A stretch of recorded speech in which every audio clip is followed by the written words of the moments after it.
Bonjour, bienvenue dans cette vidéo où on va faire une construction géométrique, donc qui va nous donner cette fois-ci un raton laveur. Il y avait déjà anciennement une construction avec un tigre. Alors certains dans les commentaires m'avaient dit donc que la feuille qu'il avait ne correspondait pas en fait à la construction du tigre, hein, pour ceux qui sont venus visiter la vidéo. Donc cette fois-ci, on fait la construction intégrale du raton laveur.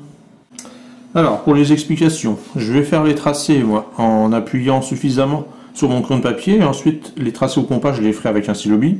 Vous, tous les tracés que vous faites au crayon de papier, vous les faites très légèrement, parce qu'en fait hein, ça va être des tracés qui seront préparatoires. Il n'y a que les tracés que vous faites au compas ensuite qui devront rester vraiment visibles. On va travailler sur soit une copie double non perforée, si vous avez, soit une double page extraite d'un cahier. Et donc en fait, on va utiliser la pliure de la page ou de la copie comme axe de symétrie de la figure. Ce qui veut dire que tous les tracés qu'on fera d'un côté, on les fera de l'autre côté. Alors, première étape, on va commencer par tracer notre axe de symétrie. Et sur cet axe de symétrie, on va placer un point O qui se situe à 13 cm du haut de la feuille.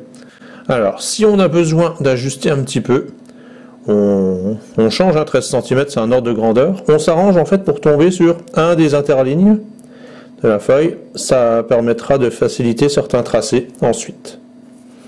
Donc ici, le point O. Alors par rapport au point O, on va placer deux points sur notre axe de symétrie. Un point A qui se situe 9 cm en dessous du point O et un point B qui se situe 10,5 cm en dessous de O.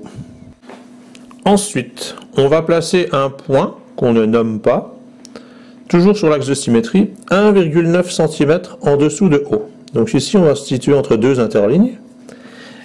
Et ensuite, on va tracer la droite perpendiculaire à l'axe de symétrie qui passe par le point qu'on vient de placer. Alors, si vous avez une règle simple, il va falloir utiliser une équerre pour faire votre perpendiculaire. Si vous avez les règles qui ont été offertes parfois dans les concours kangourous, si vous en avez fait par le passé, ou si vos frères et sœurs en ont, ces règles, elles font règle, équerre et rapporteur. Alors elles font équerre en fait parce que ici au centre, elles sont graduées des deux côtés, et ici on a une droite qui est perpendiculaire aux deux bords de la règle. Donc si je place cette droite en pointillé sur la droite qui est l'axe de symétrie, le bord supérieur de la règle et le bord inférieur de la règle constituent deux droites qui sont perpendiculaires à mon axe de symétrie. Donc ça facilite considérablement les tracés. Et sur cette droite, je vais placer deux points C et D. Le point C situé à 4,3 cm de la droite et le point D situé à 6,3 cm de la droite. Et je fais la même chose de l'autre côté. Un point C, donc C' à 4,3 cm de la droite et un point D à 6,3 cm de la droite. Ensuite, je vais faire le même type de travail, mais en me mettant 6,7 cm au-dessus du point O. Donc je place mon point sur l'axe de symétrie, qui est à 6,7 cm au-dessus du point O. Et je trace la perpendiculaire à l'axe de symétrie passant par ce point. Et sur cette droite, je vais placer un point F qui se situe à 9,3 cm de l'axe de symétrie. Donc je le fais toujours de part et d'autre, donc 9,3 cm à droite et 9,3 cm à gauche. Et donc ce point, c'est F. Ensuite, toujours le même type de travail, mais cette fois-ci je vais me placer à 7 cm au-dessus de O. Et cette fois-ci, je vais placer un point E qui se situe à 8,3 cm de l'axe de symétrie. Et ces points que je place, je les appelle E et E'. Ensuite, toujours le même type de travail, mais cette fois-ci on se place 3,5 cm au-dessus du point O. On trace la perpendiculaire à l'axe de symétrie passant par le point qu'on vient de repérer. Et sur cette perpendiculaire, on va placer un point G qui se situe à 10,7 cm de la droite. Et dernière chose, Donc même type de tracé, mais cette fois-ci on va se placer en dessous du point O, donc à 13,8 cm en dessous de O. On trace notre perpendiculaire. Et sur cette droite, on va placer un point H qui se situe à 7,4 cm de l'axe de symétrie. Et ce point, on l'appelle H. Et là, on a donc terminé la phase de préparation. Alors, pour la phase de tracé, tout va se faire au compas désormais.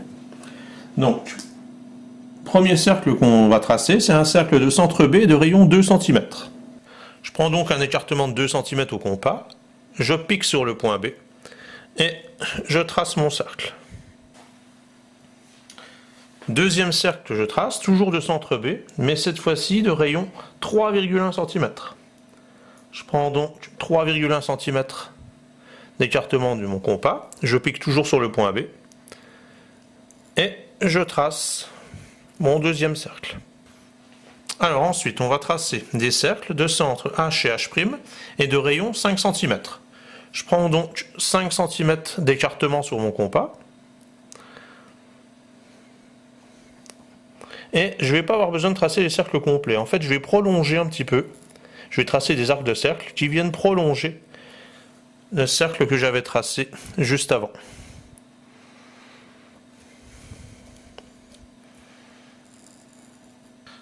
Quatrième cercle à tracer, ça va être un cercle de centre A et de rayon 4 cm. Je prends donc 4 cm d'écartement de compas, je pique sur A, mais là, je ne vais pas tracer le cercle complet, je vais tracer que le petit arc de cercle qui se situe ici en bas, à l'intérieur des cercles que j'ai déjà tracés. Tracé suivant, on va tracer un arc de cercle de centre B et de rayon 6,4 cm. Je prends donc 6,4 cm d'écartement sur mon compas, je pique en B, et je trace donc, non pas le cercle complet, mais un arc de cercle qui va relier les arcs de cercle que j'avais tracés avant. Étape suivante, on va tracer le cercle de centre D passant par G. On pique donc sur D, on prend l'écartement jusqu'en G, et on va tracer donc. Alors le cercle n'est pas complet non plus, hein. Ici on vient prolonger le tracé qu'on avait en bas. On trace notre arc de cercle qui passe par G. On prolonge en fait jusqu'à ici la partie centrale. Même chose de l'autre côté, donc on pique en D'. On vient prolonger les tracés qu'on avait auparavant. On passe par G'. Et on vient ici jusqu'à l'axe de symétrie, donc jusqu'à ce que les deux arcs de cercle qu'on vient de tracer se coupent. Alors pour le cercle suivant, on va faire un arc de cercle de centre O de rayon 8,5. On ne fait pas le cercle complet, en fait l'arc de cercle il va relier le cercle qu'on vient de tracer à gauche à celui qu'on vient de tracer à droite.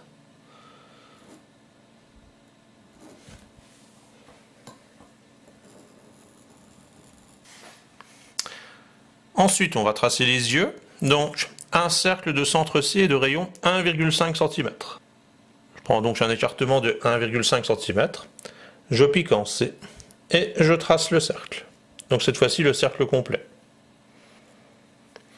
Même chose de l'autre côté, je pique en C' et je trace donc mon cercle complet. Alors on trace ensuite deux cercles, toujours de centre C et C', mais de rayon 2,5 cette fois-ci, donc 2,5 cm. Alors ensuite, on va tracer des arcs de cercle de centre C et de rayon 3,2 cm. Alors en fait, on ne va pas faire les cercles complets, on va partir de l'arc de cercle qu'on a déjà tracé en bas ici. Donc, on trace notre arc de cercle et donc il faut faire des tracés fins. On va s'arrêter dans cette zone là en fait. On verra tout à l'heure plus précisément où c'est. Et on fait la même chose donc de l'autre côté. Donc on pique en C' avec le même écartement de 3,2 et on trace donc l'arc de cercle Ensuite, on va prendre un écartement de 5,2 cm et on va tracer un arc de cercle de centre G de rayon 5,2 qui va venir en fait prolonger ici. Alors on va réduire un petit peu ici parce que j'ai eu des écarts. Voilà, donc il va venir prolonger l'arc de cercle qu'on vient juste de tracer là.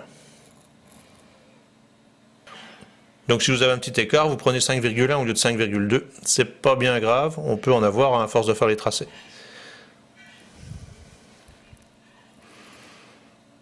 Voilà, ce qu'il faut, c'est que ici, en fait, le prolongement se fasse en douceur et qu'on ne voit pas de cassure dans les arcs de cercle. Et donc ces arcs de cercle, on dit qu'ils coupent les grands cercles ici en K et K'.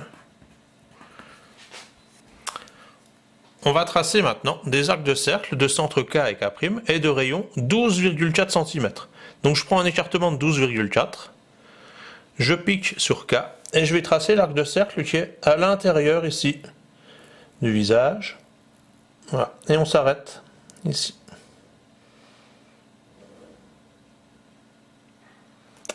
Même chose de l'autre côté, je pique en K' avec le même écartement. On a presque terminé, on n'a plus qu'à tracer les oreilles. Alors pour les oreilles, on va tracer un cercle de centre E et de rayon 4 cm. Je prends donc un écartement de 4 cm, je pique en E et je trace l'arc de cercle qui est à l'extérieur de tous les tracés qu'on a déjà fait. Même chose à partir de E'. Et pour finir, des arcs de cercle de centre F et de rayon 3,2. Et on ne trace que la partie qui est à l'intérieur des cercles qu'on vient de tracer. Et même chose de l'autre côté, donc on pique en F'. Et on fait le même tracé. Voilà, donc les tracés pour avoir le raton laveur sont terminés. Vous n'avez plus qu'à le colorier. Soit selon vos envies, le coloriage vous êtes libre, soit vous reprenez le modèle en fait qui a inspiré cette construction.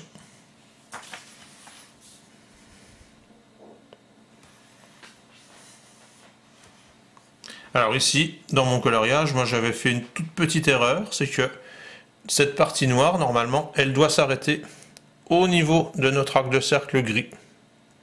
Voilà. Elle ne doit pas descendre jusque là, elle doit s'arrêter au-dessus.